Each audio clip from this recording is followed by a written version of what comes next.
Hello everyone and welcome back to my Bold and Beautiful 29 YouTube channel. I hope you guys are having a wonderful day. Before we start, please hit the subscribe button and give this video a thumbs up. Luna's secret survival will set the stage for further drama while Lee calls Poppy disgusting. Bill will also visit Liam. Effects took a scary turn in the operating room, but Luna was still alive when suckers last saw her. Lee was acting all shady when she claimed on taking Luna to recovery herself. Lee claims Luna failed in recovery, but that obviously isn't true. This is just Lee's way of guarding Luna from going back to captivity and trying to figure out a better path forward for her. Lee has to make this look legal, so she just told Poppy that Luna didn't make it. Poppy replied that she was glad Luna was dead, and she'll reprise that statement and act like the world's a better place without Luna in it. Steffi may feel the same way, but Finn's heart should be torn over this Luna news. Part of Finn may feel relieved, but another part of him will mourn the loss of his son. Finn may also suppose back on some recollections of when Luna was youngish and he believed she was his lovable little kinsman rather. There was a time when Finn had a real bond with Luna and loved her, so he may struggle with some tough feelings deep down. Lee's been fastening on that family connection and wishing Poppy had given Luna the guidance she demanded. The fact that Poppy's amusement so callous about Luna's death will make Lee indeed more revolted by her family. After Lee drags Poppy off for a private moment, she'll call her disgusting. Lee will contend Poppy is a terrible mama and person, so she'll feel like Luna no way had a chance with her for a mama. This faked death situation will give Lee an occasion to intimately handle Luna her way, so she clearly wouldn't mind leaving Poppy in the dark. Lee may feel a little shamefaced about deceiving Finn, but she should realize it's necessary if she's going to pull off Luna's fake demise.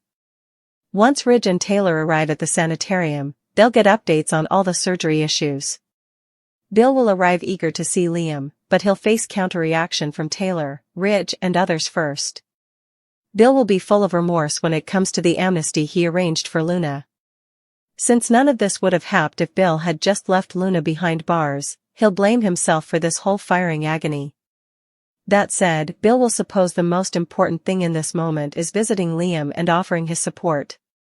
It won't be long until Bill rushes to Liam's bedside and makes an emotional speech, so don't miss the sincere scenes ahead. Bill has another stunner coming up. Formerly he finds out about Liam's inoperable brain excrescence. Luna really did it this time.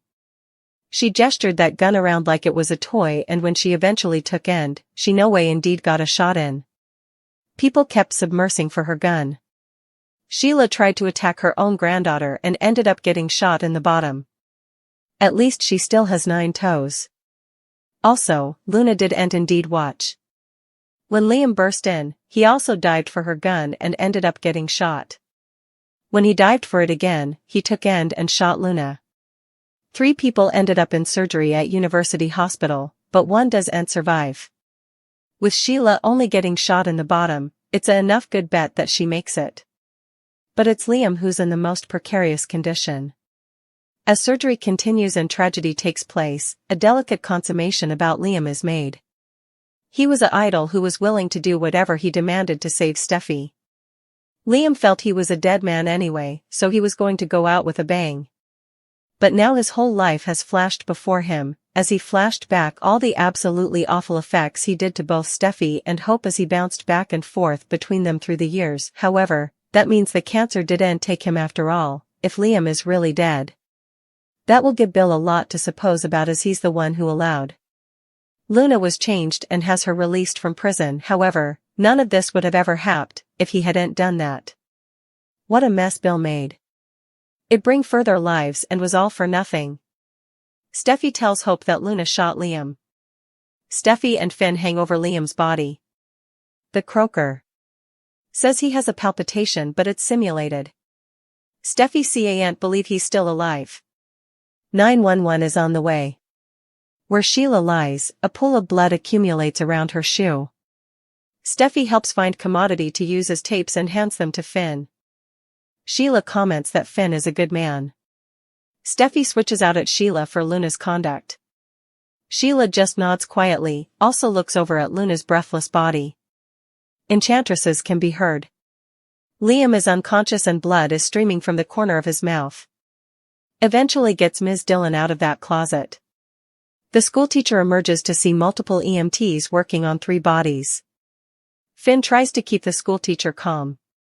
The schoolteacher cries, she didn't know about Miss Sunshine. Finn assures her that it's not her fault, also rushes to help the paramedics. An officer tries to get a statement from Steffi. She can't concentrate, it's her son's father on the bottom. Finn leaves one case and goes to help with Liam. The paramedic says that Liam's getting a bit more stable. Finn says his blood pressure is extremely critical. The pellet crack was near his caricature pen.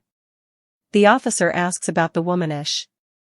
Finn looks over to see which bone he's pertaining to. It's Luna. Finn says a pellet to the side of the casket. A gun is put in an substantiation bag and Steffi is questioned some further. She's frazzled and overwhelmed but tries to answer his question. Hope tells Carter that Liam might be eventually ready to tell his favored bones. The verity. Carter is relieved but it's bittersweet. They talk about Liam and Bill's complicated relationship. Hope thinks that Will and Wyatt earn to know. The susurrus asks if she's ever considered telling them herself. No. It has to come from Liam but the timepiece is ticking, she explains. Carter gets the sense that there's a treatment or commodity further that can be done. Hope explains the quality of life is the factor, not the times added. Carter makes a speech about being the stylish stepfather he can be. Still, what he wants indeed further is for further time for Liam. Everyone is wheeled in. Sheila talks to a nanny as Steffi looks in at Liam. Also, Sheila seems to pass out. Croakers and nursers block Steffi from seeing anything differently. Finn tells Steffi that Liam needs to get into the operating room incontinently. 2 officers are stalking Steffi at the sanitarium. They want answers. They walk her through what Ms. Dillon told them about what happened. Steffi's head is swirling. Steffi tells them that Luna is Sheila's granddaughter. Steffi adds that Sheila tried to advise them about Luna, also she dived in front of the gun. Lee enters the hallway in surgical gear, shocked to see her son-in-law. Steffi rambles about Luna and a gun as Lee's jaw drops open.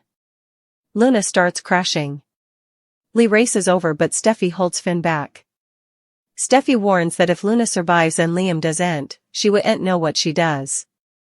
The look in Steffi's eyes explains all. Grace and Lee work on Luna. She needs to get into surgery now. Sheila pops open her eyes to see Finn. The croaker says Grace will be operating on Sheila. Grace insists on working on Liam, he's her case. Finn doesn't have time to argue, tells Sheila that she's in good hands, also leaves. Grace works on Sheila in an operating room. She wants Liam's status throughout the operation. The croaker asks for Liam's map while operating on Sheila. The case is put under. Now Grace is sewing Sheila up. Bridget comes by and says Deacon is on his way. Grace asks about Luna and Liam. No updates yet. Sheila's injuries aren't life-hanging, but Luna and Liam's are, Grace says. With Liam, Steffi is by his sanitarium bed. The nanny tells Finn there's been no change. Steffi kisses Liam's forepart before he's rushed into surgery. Steffi pleads with a nanny to let her see Liam. She can't be in the OR, but there's an observation window. Steffi watches Finn operate on Liam. Finn can see his woman. No pressure. As they operate, Steffi calls Hope. She tells her Luna shot Liam and she needs to get there right down. Luna, Lee frenetically says she can't see, there's too important blood. She can't feel the pellet yet. Bridget and Lee can see the pellet now. Bridget questions Lee, suggesting Luna might bleed out. Lee promises she wouldn't let that be. I refuse to let my bastard end this way, Lee says. Effects feel to be stabilizing. Lee comments about Luna being such a worried girl, but there's a wimpiness there. Bridget asks if anyone called Poppy. Lee says she'll handle that. She wants to be the one to tell Poppy about her son. Suddenly, admonitions herald as Lee screams Luna's name. It has been a pleasing time. Thank you for watching this video. And do not forget to like, comment and subscribe.